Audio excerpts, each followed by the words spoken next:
you can see long queues with no vehicles. Yeah. And so this is really a challenge. Well, we've been joined by Benedict Akest, who's head of plant preparation, land use and Spatial Planning Authority. He has a lot of expertise in transportation, and he's joined us. I think we had a conversation with him during the Sustainability Month in August. Okay, so let's Benedict, good morning, and thank you very much for joining us. Thank you too, and Happy New Year to you and your crew. Happy New Year to you also, Benedict. So there's a problem on our hands. In December, the Transport Minister at the time announced that they're going to put 8 vehicles on some routes. For instance, Accra, Medina, Adenta, Accra, Achimota, Amasaman. Then he also talked about Accra, Malam, Kaswa, and Accra Beach Road, Tema. Well, today, commuters still complaining that there are no vehicles even when they get to the stations. Now, the vehicles, the few ones that show up, will just increase and say, well, you're supposed to pay this amount of money, take it or leave it, end of story. Clearly, there's a problem with ensuring free flow of humans during rush hour or peak hours. Benedict, how do we deal with this? Yes, thank you very much for the opportunity. I think we've had this conversation before. If you want to solve a problem, you cannot do it haphazardly, or you cannot do it without a plan. These issues that are coming up is already in the blueprints that we have for Greater Accra as a city. Okay. To really solve the issue of traffic in Accra. In the discussion that we had in the past, I stressed on the fact that we need a multimodal system for solving the issue of traffic in Accra. We talked about railway. We talked about the fact that since a lot of people depend on public transport, in the blueprint that we have for the development of Accra, or to solve the issue of traffic in Accra, I mentioned about the fact that we developed something we call the arterial bus system network. And if you look at your narrative, you said the Minister of Transport is now trying to put buses on the Amasaman Stretch, the Achimota Stretch. All those things are in the plan that I presented. So you designate those networks, those arterial routes. I think there are 4 of them. There's one that goes to Kaswa. There's one that goes to the Amasaman Stretch. There's another one that goes through the Ebri Stretch. And all of them are coming towards Accra Central, because that's where a lot of people commute to do their business and go about their things. And we also have the BRT system. And in the plan, the arterial network, our proposal is that designate those arterial routes as arterial bus network, which means that only designated buses can be on those networks. Other private vehicles and other vehicles would now have to use those alternative routes that we've also developed in the plan. And with that, the buses will take a lot of people. The trotros cannot compete with those buses on those arterial bus networks. It will be strictly for those buses that will be designated, either sponsored by the government, or if it is a public-private partnership. And we also have the BRT system.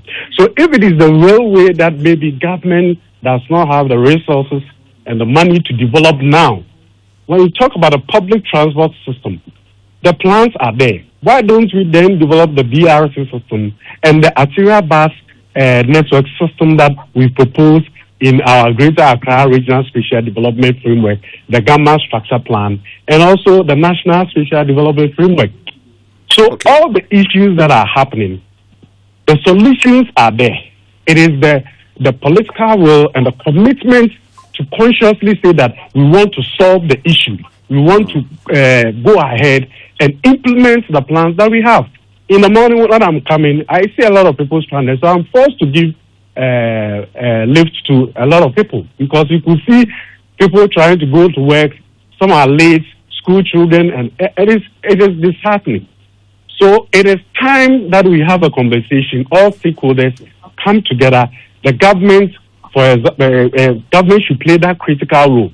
If it is the real network that we are not ready to develop, because it carries a lot of financial resources to be able to do that. For the public transport system, the solution is there. Okay. The solution is staring us at the face. So we have to take that initiative and try to develop it.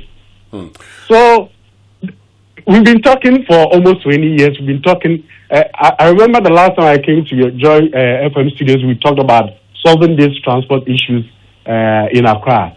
When I drove out, I met somebody. He said, "Oh, I've been listening to all the things that you are saying, but all that you are saying, it won't work because government will not do it.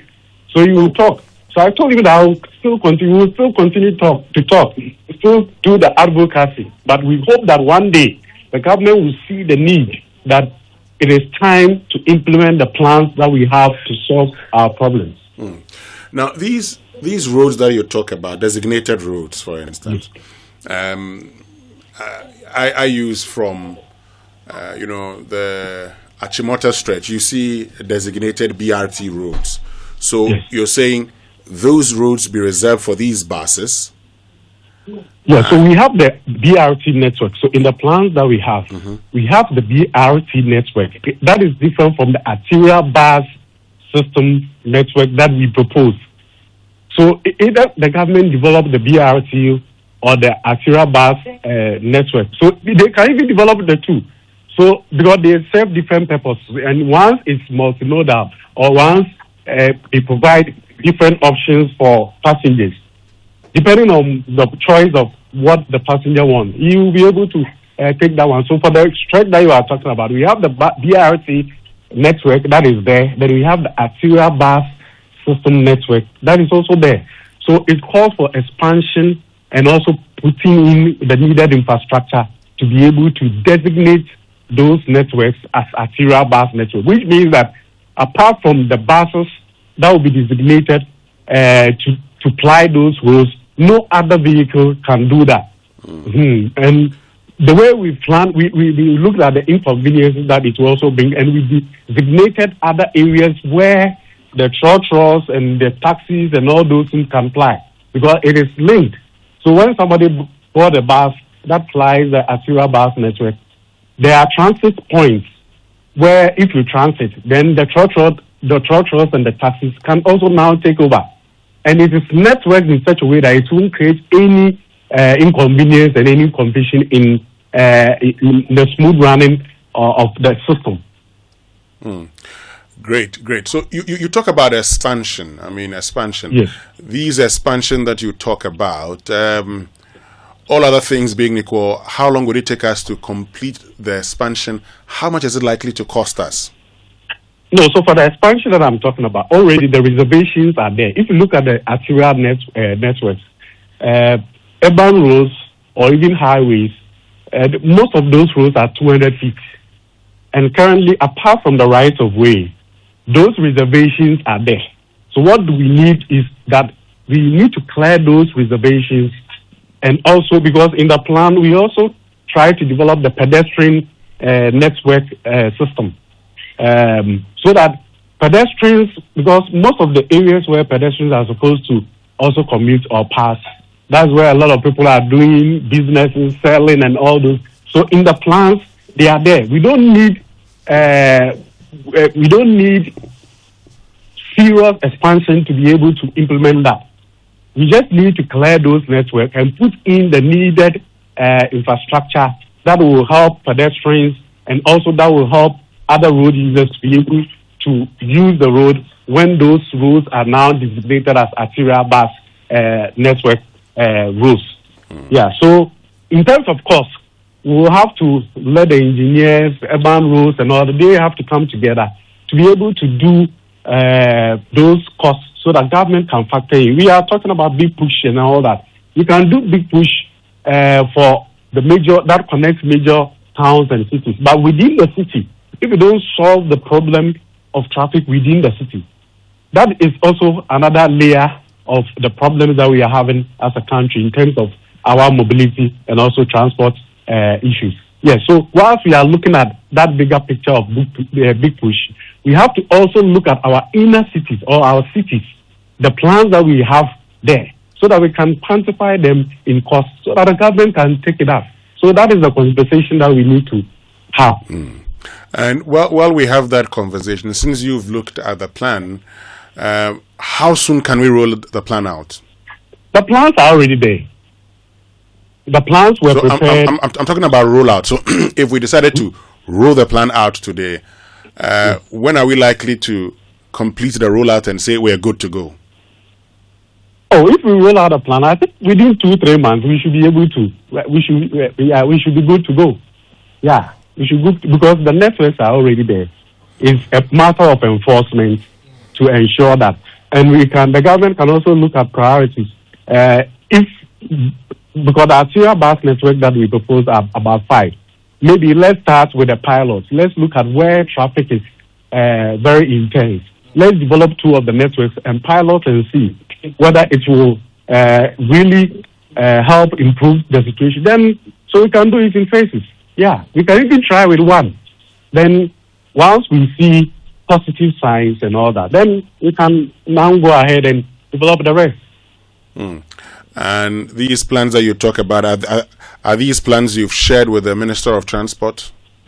The government sponsored these plans for them to be prepared. If you look at the National Spatial Development Framework that we prepared, that cost the government almost 2 million euros, and it was international support, government sought international support.